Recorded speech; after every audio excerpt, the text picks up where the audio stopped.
Hi all, hope we're staying safe and well. Today we're going to move on to look at the next of our anthology poems, another one of the family ones, which is Climbing My Grandfather. This is the last poem in the anthology chronologically, as in it's the last one that of the collection. It quite often gets overlooked, but it's actually quite a nice one when we're looking at family comparisons and the way that parents interact with children, in this case grandparents interact with children, so it's actually quite a useful one to have a look at. Once again, we're going to be using the Mitzel grid for our analysis, looking at those 5 strands of meaning, imagery, tone, structure, language. I hope it's really, really useful for you.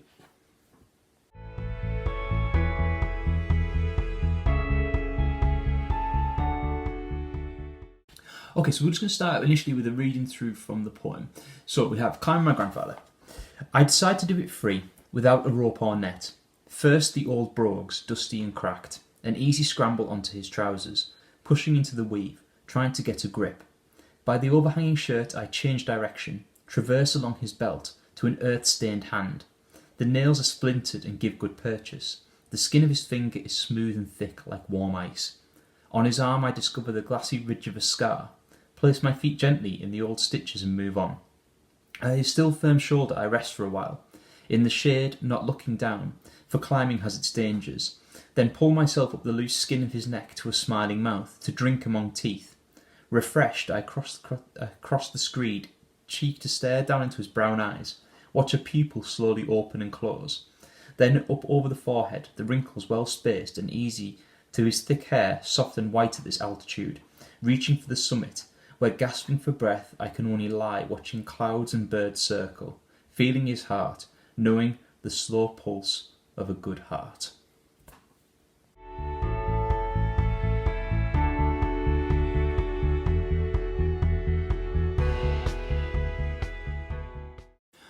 Okay, so when we're looking at the meaning of this poem, what we want to consider is what the poet's trying to achieve and what the poet's main points and main ideas are. So with Climbing My Grandfather, what we have is the poet using an extended metaphor throughout the poem, using his grandfather as a mountain as a metaphor to suggest his impressiveness, his massiveness.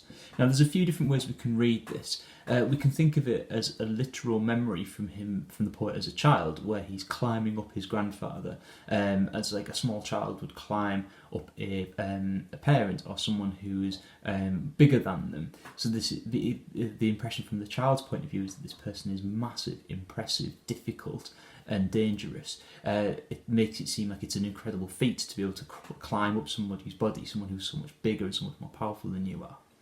We could also take it in a more metaphorical sense, that as an adult he's growing to understand his grandfather a little bit more, and therefore he's getting to engage with the man and the personality there. So it could be that as an adult, because a lot of the writing is a more adult way of describing it, so it doesn't quite fit perhaps that it's a child writing this poem from a child's point of view. So it could be that it's more a metaphorical idea of looking at going to know his grandfather and growing to know this sort of older and more powerful figure. Obviously one of the big symbols in it is the mountain, and the idea of the mountain being that it's been there forever. It's something that is a natural feature, it's something that is impressive and brilliant and incredible to look at. So these are all ideas that we can explore as we are looking throughout this poem.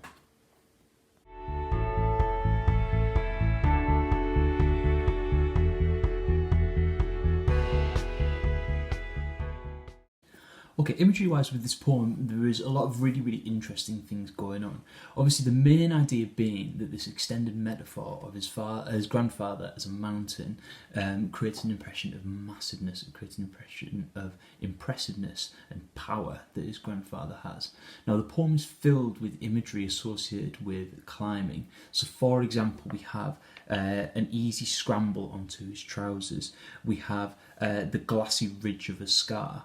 We have an earth-stained hand. The nails are splintered and give good purchase. So all of this imagery associated with the climbing of the grandfather is linked to to his body, linked to the images of what a child would be doing as they were climbing up. So we have this juxtaposition where we have imagery associated and the language associated with climbing and mountaineering, combined with the imagery associated with someone who is like an older character, an older person. It's quite a useful little strategy to do when you first read this poem, is to take two highlighters and go through it, and in one highlighter highlight all the words you associate with climbing and mountaineering, and in one highlight all the words you associate with someone who is older and elderly.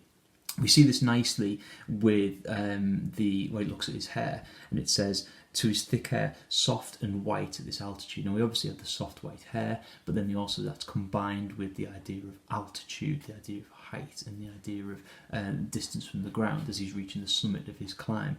We also see things like, for example, the pulse of his good heart, as we can feel through, it's like the pulse, the heartbeat of the mountain, if you like.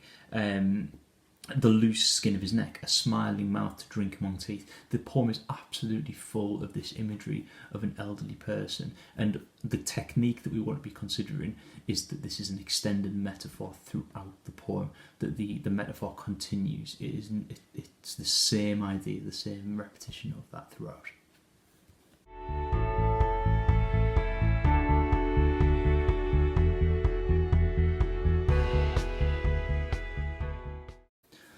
Tonally, there's some interesting things going on in Climbing My Grandfather.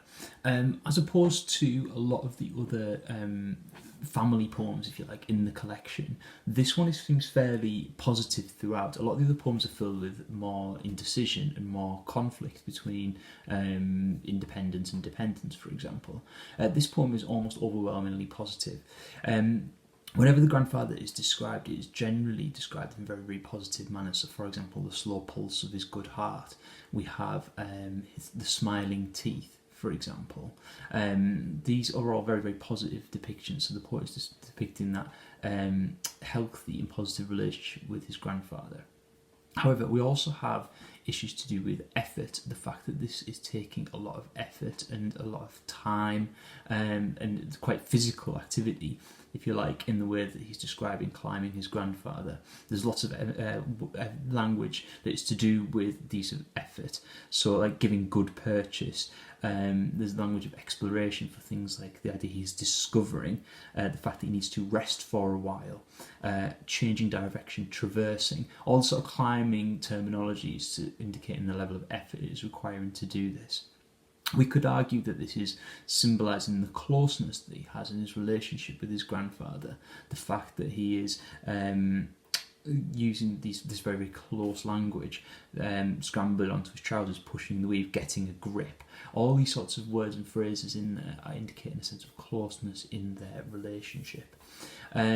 Overall, what we have is a poet who's quite inquisitive, who is learning about his grandfather as he climbs him. And again, like we talked about with the imagery and the use of the extended metaphor, it could be that he is a child at this time and he's climbing his grandfather as a task, or it could be that it's more as an adult and it's about a more metaphorical way of approaching it and thinking, is he learning about his grandfather and learning about the closeness of their relationship?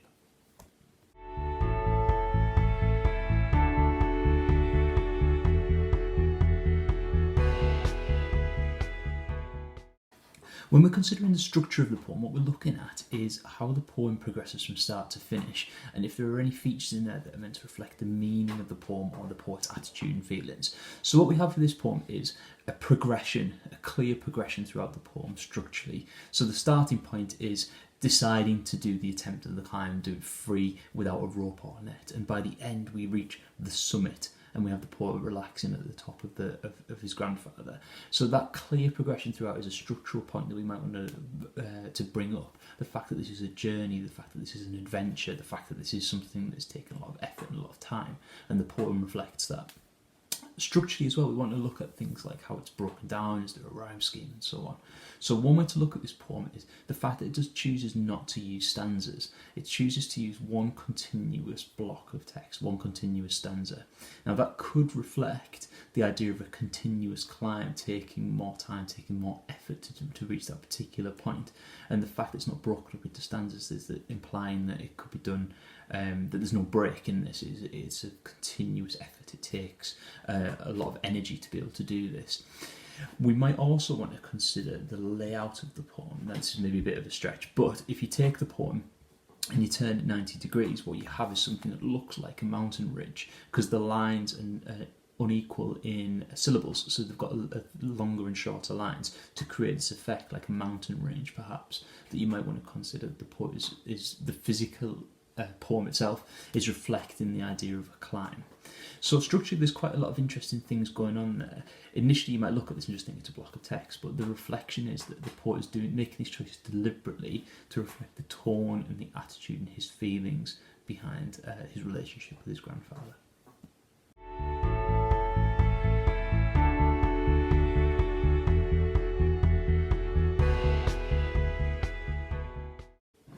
Okay, so as previously discussed with imagery, the language of the poem is divided into several different categories. We can link together a semantic field associated with the idea of climbing and mountaineering. So we have words such as scramble, we have words such as overhang, direction, scree, scar in itself is a pun on this because you can have scars. A geographical feature is a scar. We have climbing, dangers, well-spaced, altitude, all these sorts of words that we associate with mountaineering. Combined with that, we have the wider semantic field associated with the person, the metaphor that he's describing his grandfather. We have old brogues, we have the belt, the stained hand, the finger, stitches, shoulder, neck, all these different sort of descriptions of the old person. But we also have the joy and the verb choices that the poet is making for his ascent, his climb. We have things like reaching for the summit, gasping for breath, refreshed. We have change of direction, traversing, not looking down, pull myself up. All these sorts of verb choices to make it seem like the effort that he's going to get to know his grandfather or get to complete this climb. So there are lots of nice things that we can look at in there. In particular, if I was looking at this poem, I would be looking at the juxtaposition between those different groups of words and how they're paired together. Sometimes words that have multiple meanings. So, for example, when you're looking at the brogues, dusty and cracked could also indicate that the stone of a mountain. When you're looking at things like his hair that is soft and white at this altitude, we might consider that to be like snow, but also because he's an old man, we've got the hair there. So there's lots of multiple interpretations. It's a poem that lends itself very nicely for when you're developing your paragraphs, considering alternative interpretations of the same phrase or the same ideas.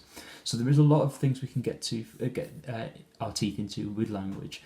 As I said previously, one of the good ways to do it is to highlight the different groups of words, the different semantic fields within there, because then you can start to group them together and start to make comments upon that.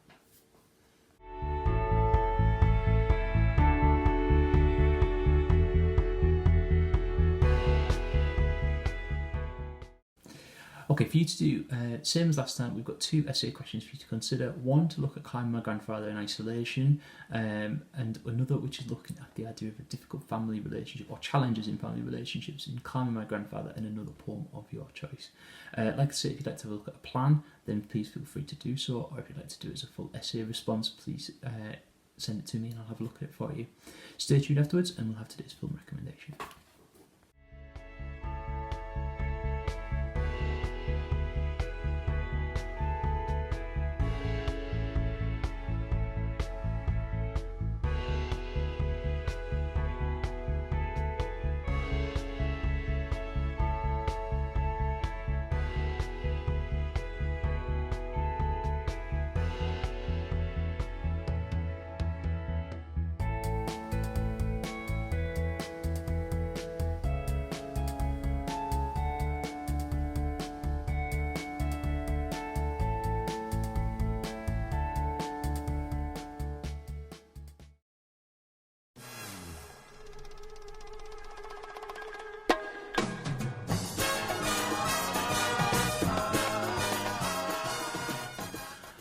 Okay, for today's film recommendation, I'm going to go for an absolute classic. It's a horror movie, and now, normally I'm not a massive fan of horror, but this is a sci-fi horror that blends the two genres really, really well, and that is Alien. It's a fantastic, fantastic film, and it's one of those where the scares build up slowly and it really, really develops the story quite slowly and steadily.